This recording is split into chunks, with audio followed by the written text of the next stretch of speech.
The sky above the burning battlefield was painted in fire and smoke. Giant warships hung broken in the air, their flaming debris raining down on the ruined city below. Amid the chaos, the proud alien queen stood on the command deck of her flagship. Her tall figure wrapped in silver and crimson armor that had never once been dented in all her years of rule. Her eyes were like polished steel, cold and sharp, watching the battle unfold with the confidence of someone who had never known defeat. She had conquered worlds, broken armies, and crushed rebellions without mercy. To her, humans were little, more than frail tools to be used and discarded, good for labor or amusement, but never worthy of respect. Her fleet had cornered the last of the human resistance here on this ravaged planet. Victory seemed certain. She had given her warriors a single command: leave no enemy alive. But in the next instant the battle turned. From behind the smoke, a hidden human strike force emerged, their ships moving like shadows between the wreckage. They struck with precision, targeting the Queen's command vessels first. Explosions ripped through the fleet, the shockwaves shaking the flagship itself. The Queen steadied herself against the console, her voice cutting through the alarms as she ordered her guards to hold position. Yet even her calm words could not stop the disaster unfolding. A blinding beam tore through the flagship's hull. Metal screamed as the deck split open, throwing soldiers and officers into the air. Fire licked along the walls, the air thick with the stench of burning fuel. The Queen tried to reach the escape pods, but another blast hurled her across the deck. Her armor absorbed part of the impact, but pain surged through her leg as something sharp tore into the muscle. She fell, her vision swimming, hearing the muffled shouts of her guards, before the sound was swallowed by the roar of collapsing metal. When she opened her eyes again, she was lying among twisted beams and shattered glass. The once mighty flagship was now nothing more than a smoking skeleton resting in the ruins of the city. Her leg throbbed with every movement, and when she tried to stand, her strength faltered. The battlefield around her was silent except for the distant rumble of falling towers. The enemy had moved on, chasing the retreating remnants of her fleet. Her people had left her behind. She dragged herself through the wreckage, her hands scraping against jagged steel. Every step sent a hot wave of pain through her body, but she refused to cry out. She was a queen, and queens did not beg for help. Yet deep inside, she knew that without assistance, she would not survive. The planet was still swarming with hostile patrols, and she had no weapon, no transport, and no loyal soldiers left to protect her. It was then that she heard footsteps crunching over the debris. Her hand tightened instinctively, ready to defend herself, but the figure that emerged from the smoke was not an enemy soldier. It was a human, tall but lean, wearing torn and dirty clothes that marked him as a labor slave. His face was roughened by years of hard work, his dark eyes watchful as they landed on her broken form. She recognized him at once. He had served in her palace once, cleaning floors and carrying supplies, and she remembered mocking him for the slow way he worked. She had ordered him beaten once for speaking without permission. Now here he stood, looking down at her with an unreadable expression. The Queen's pride flared. She forced her voice to remain steady as she told him to move on, that she did not need a human's pity. The man did not answer. Instead, he stepped closer, scanning the ruins around them.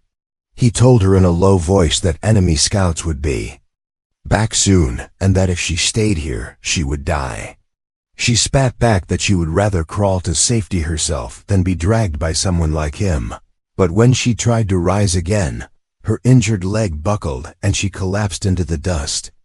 Man knelt beside her. He said he knew hidden paths through the ruins, ways to avoid patrols and reach the outskirts where she could find shelter. She wanted to refuse him, to hold on to the last shred of dignity she had left, but the fire in her leg was unbearable, and her head swam with dizziness. For the first time in her life, she had no power. Her ships were gone, her warriors scattered, and the only living being near her was a man she had once considered less than an animal. With a bitter nod, she allowed him to help her up. He slipped an arm under her shoulder, supporting her weight. As they moved into the shadows of the ruined street, the air was heavy with smoke and the sharp scent of scorched stone. All around them, the skeletons of once great buildings loomed in silence, their windows like the hollow eyes of the dead. Every step away from the wreckage felt like a surrender she did not want to admit to herself. Yet she could not deny that. Without this human strength, she would still be lying in the dust, waiting for the end. Somewhere far above, the war raged on, but here in the ruins, it was only the two of them. A queen who had lost everything, and a man who owed her nothing, walking together into the unknown. The ruins stretched endlessly before them, a maze of collapsed towers and shattered streets where wind carried the dust of war through empty doorways and broken windows. The alien queen leaned heavily on the man's shoulder as they moved, her steps slow and uneven, each one sending a pulse of pain up her injured leg. Her armor, once a polished symbol of power, was now cracked and blackened, the once bright crimson, stained with soot and grime. She hated that he could see her like this, stripped of the majesty that had commanded armies and terrify her enemies. She hated even more that she needed him to keep moving forward. The man walked with quiet purpose, never looking at her for long, scanning instead for any sign of movement ahead or behind them. His clothes were torn, his boots caked in the dust of the city's destruction, yet his stride was steady. He knew this place like someone who had walked it in both daylight and darkness many times before. When they passed through narrow alleys between crumbling buildings, he kept his body angled toward the danger, guiding her into the safer shadows. She had led armies across battlefields, yet here in this dead city, she was following him. Stopped beneath the remains of a shattered archway to catch their breath. The queen tried to stand on her own, leaning against the cold stone, but her injured leg trembled. She gritted her teeth, refusing to let him see the weakness in her face. He pulled a small flask from a pouch and offered it to her without a word. She stared at it for a moment, wondering if it was a trick, but the thirst burning her throat pushed her pride aside. The water was warm and tasted faintly of metal, but it eased the dryness in her mouth. She gave it back with a curt nod, not thanking him, and he seemed not to expect it. When they began moving again, she asked why he had not left her to die. His answer was plain. The war had taken too many lives already, and he would not add another to the count, not even hers. She could not decide whether to be insulted or intrigued by the calm way he spoke to her, as if she were simply another traveler on the road and not the ruler who had once ordered the destruction of his people. In the palace, no human had ever looked her in the eye without trembling. This man's gaze held no fear, only a quiet steadiness that unsettled her more than open defiance ever could. The streets grew more dangerous the deeper they went. Twice, they had to hide behind broken walls as armed patrols passed by, their boots crunching on shattered glass. The queen's instincts told her to fight, to strike before they could be discovered, but the man shook his head each time. He whispered that fighting now would be suicide, that the only victory worth having was survival.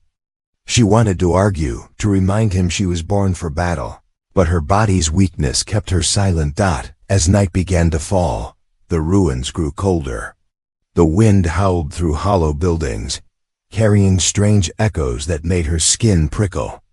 The man led her to a small shelter beneath the remains of an old market hall. Half the roof had caved in, but there was enough space to rest out of sight from the streets. He gathered scraps of wood and lit a small fire, shielding the glow with metal sheets so it would not be seen from outside. She sat near the warmth, her legs stretched out, watching him work with practiced ease. It was strange to see such skill in someone she had once dismissed as a mere laborer. Stranger still was the quiet comfort she felt in the simple crackle of the flames after the deafening chaos of the battle. They ate a small meal of dried rations he had scavenged earlier. It was bland and hard to chew, but it filled the emptiness in her stomach. As they ate, she found herself asking how he had survived this long alone in a war zone. He told her he had learned early on that strength was not only in muscle or weapons, but in knowing where to step, when to hide, and when to run. His words stayed with her longer than she expected. In her world, strength had always meant power, domination, and the ability to crush an enemy before they could rise against you. His definition was something she had never considered. Later, as the fire died down, she lay against the cold stone floor, her mind restless. She thought of her throne, her palace, her armies, all the things that had once made her untouchable. Now, all of it felt far away, almost like a dream. Here, in the dark of the ruined city, there was no crown on her head, no banners flying her symbol in the sky. There was only the pain in her leg, the distant sounds of war, and the quiet presence of the man who kept watch near the doorway. She wondered if her people had truly abandoned her, or if they were searching even now. The thought of being left behind by those she had commanded for years brought a bitterness she could not swallow. She had always believed loyalty was the strongest bond in the galaxy, but now she wondered if fear had simply kept her subjects in line. Without her power, without her armies, perhaps she was just another fallen ruler in a war that cared for neither kings nor slaves. In the early hours before dawn, the man woke her with a touch on her shoulder. His voice was low as he told her they needed to move. Patrols would be sweeping this area soon, and staying would mean capture. She rose with difficulty, leaning on him again, and together they stepped back into the cold morning air. The streets ahead were still cloaked in shadows, and every corner felt like it could hide an enemy. Yet with each step, she realized something she would never admit out loud. She no longer feared being alone in the ruins, because she was not alone. The morning light crept slowly across the shattered city, turning the dust in the air into a golden haze. The queen and the man moved through narrow alleys where the buildings leaned against each other like wounded giants, their walls cracked and scorched. Every sound felt sharper in the quiet, the crunch of rubble underfoot, the flutter of torn cloth in the wind, the distant rumble of war somewhere far beyond the city. The queen's injured leg ached with every step, yet she refused to ask for more rest. She would not let him think she could not keep going. Still, she could feel the heat of his steady presence beside her, his arm ready to catch her if she stumbled. Passed through what had once been a market square. Rusted stalls lay overturned, their roofs caved in, and the ground was littered with broken tools and faded scraps of fabric. She paused for a moment, her gaze drawn to the skeleton of a massive statue at the center, its head lying in pieces. On the stones, she had walked through countless conquered cities in her life, and she had ordered many statues torn down to erase the pride of her enemies. Now she was standing in a place where her own army had once marched victorious, and it was her enemies who hunted her. The thought tightened something in her chest. The man guided her away from the open square into the cover of a narrow lane. His movements were quick but quiet, as if he could feel the danger pressing in around them. She asked him what he was looking for, and he told her that patrols were near. His voice was calm, but his eyes kept flicking to the shadows at the ends of the street. He led her into the doorway of a collapsed building and motioned for her to stay low. She followed his lead reluctantly, feeling like prey in a hunt she could not control. A moment later, the sound of boots echoed through the air. She could see them from where she crouched. Armored soldiers, their weapons ready, scanning the ruins with cold precision. They moved with the discipline of trained killers, and she recognized their armor as belonging to the enemy who had destroyed her. Fleet. A surge of anger rose in her, the urge to strike them down, to reclaim even a small piece of the pride they had taken from her. But the man's hand on her arm held her back, and for the first time in her life, she allowed someone else to decide when she would fight. The patrol passed, their steps fading into the distance, and the man motioned for her to follow him deeper. Into the ruins, they made their way toward the outskirts of the city, where he said there were fewer soldiers and more places to hide. The path grew more treacherous, the streets narrowing until they were little more than cracks between leaning walls. In one shadowed corner, they found the remains of an old supply cache, likely abandoned months ago. The man searched through it and pulled out a small metal case. Inside were packets of medical supplies, the kind used for field treatment. Without a word, he knelt and began tending to her leg. She wanted to protest, to tell him she could do it herself, but the relief of cool antiseptic on her wound was too much to ignore. She watched his hands move with care, noting the precision of his touch. This was not the work of someone who had lived only as a laborer. This was the work of someone who had learned to heal as well as survive. When he was done, she asked where he had learned such skills. He told her he had worked in field camps during the early years of the war, patching up those who could not make it to proper medics. Most of them had been humans, but a few had been her own soldiers, abandoned in the chaos of retreat.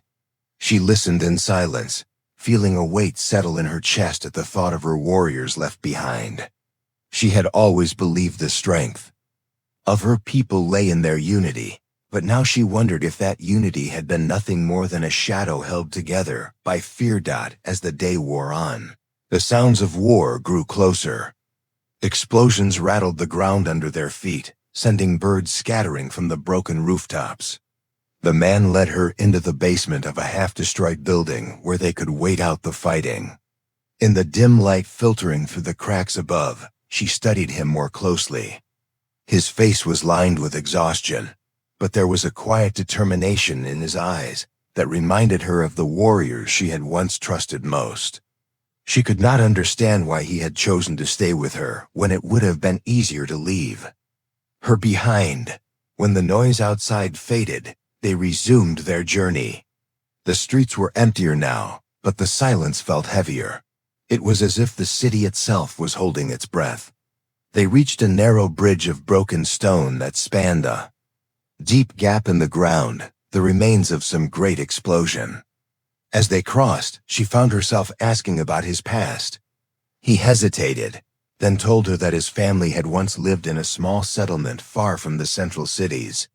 The war had come suddenly, and her armies had taken the settlement as part of their campaign.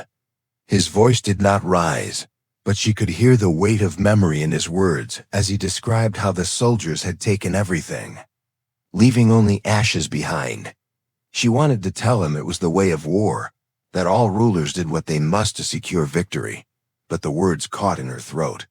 For the first time, she saw her own campaigns not through the eyes of a commander, but through the eyes of someone who had been left in their wake. The silence between them stretched as they reached the far side of the bridge. That night, they found shelter in the shell of a once grand building whose tall windows had long since shattered. They made a small fire in the center of the room, its light casting flickering shadows on the cracked walls. As the queen sat in the warmth, she realized that in all her years of war, she had never shared a fire with a human as an equal. She had only ever seen them kneeling before her or lying, broken on the ground. Now, sitting across from this man who had risked his life for hers, more than once, she began to feel something she had not felt in a very long time. The night passed slowly inside the ruins of the old building. The wind moved through the broken windows with a low, hollow sound, carrying with it the smell of ash and distant smoke. The queen slept in uneasy fits, her mind still caught between the fire of battle and the silence of the empty city.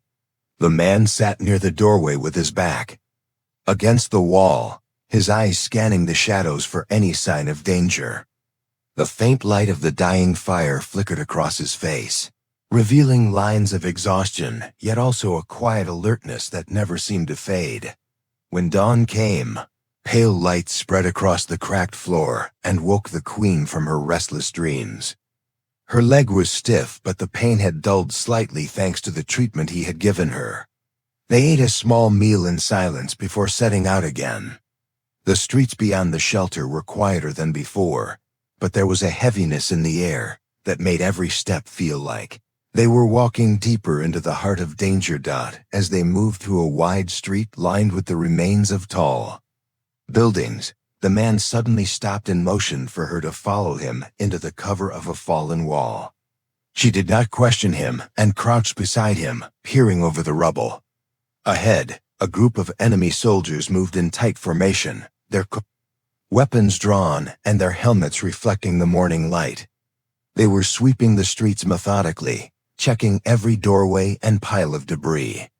The queen's instinct screamed to prepare for battle, to take control of the situation, but the man shook his head and whispered that they had to move another way. They retreated into a network of side alleys where the light barely reached the ground. The buildings here were so close together that the air smelled damp and stale. They moved carefully, stepping over fallen beams and piles of stone. The queen could feel the tension in the man's movements and knew he sensed something more than just the patrol. The sound of footsteps behind them confirmed it. The soldiers had found their trail. Without hesitation, the man took her hand and pulled her toward a broken stairway that led to the upper floors of a half-collapsed structure. The steps groaned under their weight, and dust rained down with every move, but they made it to the top where a gap in the wall led to the roof of the next building. They crossed, moving quickly but silently, trying to stay ahead of the soldiers. Below it was on the next rooftop that they were cornered. Enemy soldiers emerged from the shadows on both sides, their weapons aimed and ready. There was no time to think. The man pushed the queen behind him and took the first shot. Meant for her. The blast struck his shoulder and spun him to the ground. Without thinking, the queen moved forward, her body shielding his as she drew the short blade she had kept hidden since the fall of her ship. She met the first soldier head-on. Her movements slower than in her prime, but still carrying the precision of a seasoned warrior. The fight was brutal and close, the clash of metal echoing across the rooftops. The soldiers pressed harder, and she knew they would overwhelm her soon.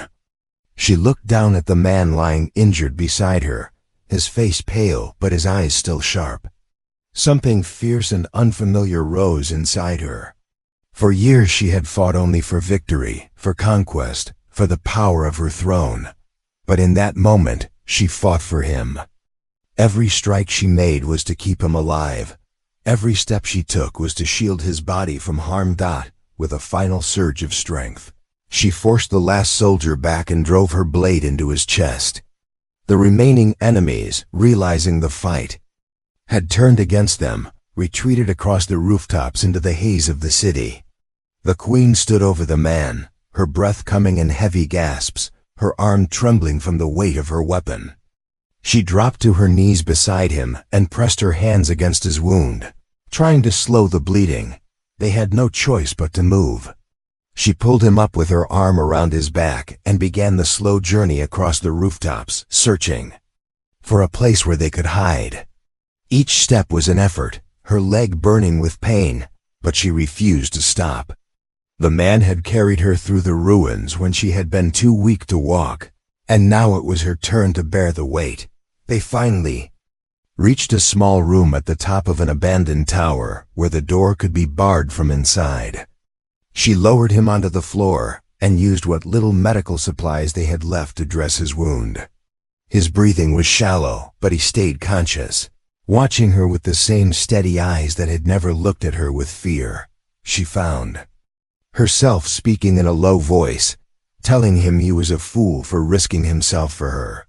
He smiled faintly and said that sometimes a life is worth more than the war it is caught in. As she sat beside him, the city outside seemed quieter than before, though she knew the silence would not last. She could feel the weight of the coming hours pressing down on them, the knowledge that their path to safety was still long and full of danger. Yet something had changed inside her. The man was no longer just a guide or a tool for survival. He had become the one life she could not allow herself to lose. The fire of battle still burned in her, but it was no longer the fire of conquest. It was something deeper, something she could not yet name, but it kept her awake through the night as she watched over him, ready to fight again if the shadows outside moved toward their door. The night was long and heavy with silence, broken only by the faint sound of wind pushing through the cracks in the tower's walls. The queen sat close to the injured man, her eyes fixed on the doorway as if she could will the darkness outside to stay still. Every creak of wood and distant echo in the city made her hand tighten on the blade resting at her side. She had survived countless battles, had commanded fleets that could blot out the stars, yet in this moment her world had narrowed to the space between herself and the man she had carried here. When morning came, the pale light of the sun spilled slowly into the room, revealing the dust in the air and the tired lines on her face. The man stirred and tried to rise, but she placed a hand on his chest and told him to rest. His wound was not as deep as she had feared, but every movement brought pain, and she would not risk losing him now. She gave him water from the last of their supply and tore strips from her own cloak to reinforce the bandage on his shoulder. He watched her quietly, and for a moment she felt the strange weight of his gaze. It was not the look of a servant toward a master, nor the glare of an enemy toward a rival. It was something else, something that made her turn away before she could understand it fully. By midday, the sound of engines echoed faintly through the ruined streets below. She moved to the window and saw a small craft gliding low over the rooftops, its hull painted with the markings of an independent smuggler. Such pilots traveled the war zones for profit, trading in stolen goods and taking passengers for the right price. They were dangerous and untrustworthy, but they were also the only chance of leaving this dead city alive. The queen knew the smuggler would not land unless called, so she made her decision quickly. She helped the man to his feet, supporting most of his weight as they made their way down the tower's stairs and into the cold streets. Every step felt longer than the last, her injured leg throbbing with dull pain, but she did not slow. She led them to an open square where she lit a small flare from the supplies she had carried since the fall of her ship. The bright light cut through the dusty air, and after a long moment, the smuggler's craft descended, its engine stirring the rubble into swirling clouds. The pilot emerged from the hatch, his face half covered by a mask, his voice rough as he demanded to know what they had to trade for passage. The queen stood tall despite her battered state and told him she would pay with treasures from her personal vaults, stored on one of her hidden strongholds beyond the war front. The pilot hesitated, clearly weighing the risk of carrying a known ruler whose enemies might still be searching for her, but greed was stronger than caution. He agreed, warning that once they were aboard, they would be under his rules. They moved toward the ship, the man leaning heavily on her as they climbed the short ramp. Inside, the air smelled faintly of oil and metal, and the narrow corridors rattled with the vibration of the engines. The queen helped him into one of the small passenger seats, strapping him in before taking the seat beside him. As the hatch closed and the ship began to rise, she felt the strange weight of the city falling away beneath them. The ruins, the fire, the patrols, all of it shrinking into a memory that was already beginning to blur. During the flight, she remained silent for a long time, her gaze fixed on the dark shape of the world below. The man rested with his head tilted back, his eyes half closed, but she knew he was awake. At last she spoke, her voice quieter than she intended, telling him that she had been wrong. Wrong to think humans were weak, wrong to believe they were unworthy of respect, Wrong to think that strength was only measured in conquest. He looked at her without surprise, as if he had known she would say it eventually. She told him that when they reached her stronghold, she would grant him his freedom and offer him a place of honor among her people. Not as a servant, not as a subject, but as an equal whose life she valued. For a long moment he said nothing, then shook his head with a faint smile. Freedom was all he wanted, not a place at her side, but he would carry her words with him. She felt the sting of his refusal, yet also the strange warmth of knowing he was choosing his own path. Just as she was now choosing hers, the ship broke. Through the upper layers of the atmosphere, and the stars spread out before them in endless silence. She had seen this view countless times, but it had never looked quite like this. The stars were no longer simply markers of territories to claim, or battlefields to win. They were something greater, something that seemed to stretch beyond the reach of war itself. She realized that the man beside her had given her more than survival. He had given her the chance to see beyond the narrow shape of her own power. When the pilot announced that they were leaving the war zone and setting a course toward her coordinates, the Queen allowed herself to lean back in her seat. The hum of the engines filled the small cabin, steady and constant, and for the first time since the fall of her ship, she felt the tension in her chest begin to ease. She glanced at the man, his eyes closed now in real rest, and knew that whatever paths they took after this flight, their fates had been bound in ways neither of them could have predicted. The stars turned slowly outside the window, and the wrecked city faded into the distance, carried away by time and space. A queen who had once ruled through fear, and a man who had once been nothing more than a nameless slave, now left the ruins together, each carrying a piece of the other's story.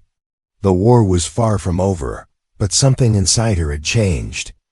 Forever, and she knew she would never again see the galaxy as she once had. The end.